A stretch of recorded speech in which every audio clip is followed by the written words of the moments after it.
مرحبا، في شغلة صغيرة بدي سجلها هون وثبتها على صفحتي.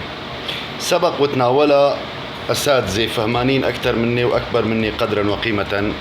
على سبيل المثال للحصر الأستاذ خطيب بدلي والدكتور محمد الأحمد، طبعا كل واحد تناولها بطريقته بأسلوبه، والفنان الحبيب الأستاذ عبد القادر منلا والعديد غيرهم. يعني أنا شفتهم أنه يتناولوا هذا الموضوع، لكن كل واحد منهم بأسلوبه بطريقته الخاصة، كونهم كلهم متميزين جدا.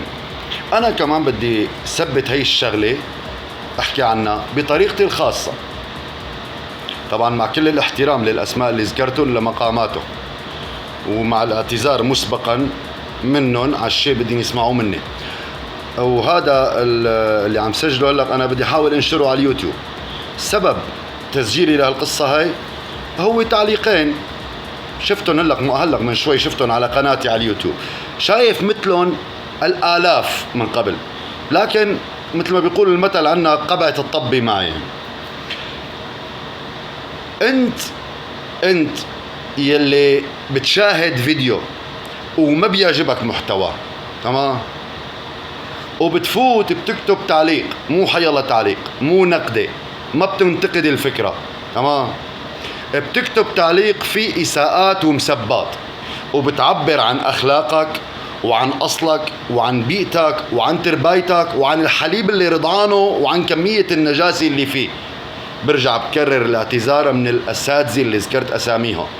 ناولوا نفس الموضوع اللي هو الشخص البهيم اللي بيفوت يعفس عندك بالقناة وبده يفرجيك قديش منه قليل أصل من خلال تعليقه. لك يا عزيزي الجحش، مع الاعتذار من الجحش طبعا، هداك الحيوان، بس انت يا عزيزي الحيوان الجحش اللي لابس توب بني آدم، بدي اقول لك شغلة. انا والنعم مني انا ماني بمستوى رقي هالاساتذة اللي ذكرتهم انا ومن لف لفيفهم من قبل. ماني بمستوى اخلاقي عالي مثل هدول اللي ذكرتهم، ما بدنا نعيد تسميتهم، يعني اسمائهم معروفين اشهر من نار على علم. أنا مع المثقف بحاول ارتقي بروحي وأخلاقي لدرجة ثقافته ورقيه وأخلاقه، بحاول ارتقي معه.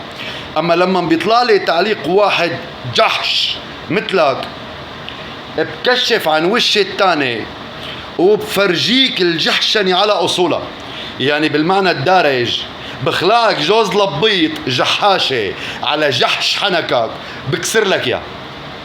وإذا عندك إبداع لغوي فعندي أنا محيط لغوي قذر مثلك، هذا مخباه مغطاه، هذا احتياط استراتيجي عندي تركه عندي من مخزون الحياة القذرة اللي عشتها لحتى اكشفه لأمثالها. عرفت كيف؟ فمن هون وبالرايح قصة انه انا ادعي انه انا خلوق زيادة هاي بطلتها. يلي بيعفس عندي بتعليق وبيسيء بكلمة وزنها كيلو، بدي سأله بكلمات وزن من فوق 50 كيلو. فقبل ما تفكر انت وتشاور عقلك، وغالبا ما عندك عقل تشاوره، انك تفوت تكتب عندي كلام مسيء، جهز حالك وجهز دروعك وجهز سلالتك الحريم منهم حصرا، كونكم مجتمع ذكوري بتهمكن مسائل الشرف يا عديمين الشرف، تمام، وحريمكن يا لطيف. فأنا جهز نفسك واحمي نسائك من القصف القذر اللي بده يصيبك انت ونسائك. ابدا ما رح رد عليك بطريقه اخلاقي ولا بطريقه علميه ولا بطريقه ادبي، بدي رد عليك بطريقه تفرجيك القذاره والوساخه على اصولها، ولا نسألها لا عن حساب ينحظر ولا عن تبليغات ولا عن 10 قنوات الطيران. أنا موجود على برامج التواصل الاجتماعي لدعوس على أمثالكم. عرفتوا كيف؟